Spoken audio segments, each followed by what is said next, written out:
Kaltaklangan bolalarni olib keladida oldingizga. Kaltaklangan bolalar bular qo'rqoq bolalar. Lekin nima uchun kaltak yeding desam, dars qilmoqchi edim, men dars qila olmay qoldim, fanlarim pasayib ketdi. Bolani diqqati buzilgan bo'lsa, bola qanaqa qilib dars qiladi?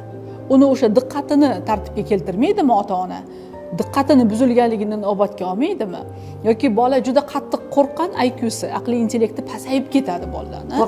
Qo'rqqanidan yoki qattiq siqilganidan yoki o'sha maktabdagi bulinglar, tazyiqlar, zo'ravonliklar natijasida bola o'rnini topa olmayapti-da, yana uydan ham xuddi shunaqangi tazyiqqa ichida bola.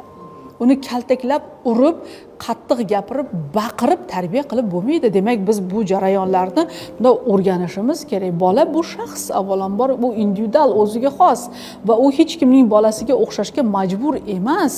U o'xsha olmaydi ham men o'xshayman degani bilan. Chunki uni dunyoga keltirgan ota-ona, ota-onani dunyo qarashi, ota-onani o'sha natijasi bolada aslida. Endi ota-ona qanaqa bo'lsa, kechirasiz, bola ham shunaqa bo'ladi-ku. Ya'ni biz o'zimizni o'sha tuqqan bolamizdan qo'shnini bolasini tarbiyasini talab qila olmaymiz. Qo'shnini bolasini salohiyatini talab qila olmaymiz. Haqqimiz yo'q talab qilishga. Demak, biz farzandlarga individual yondashishni o'rganishimiz kerak.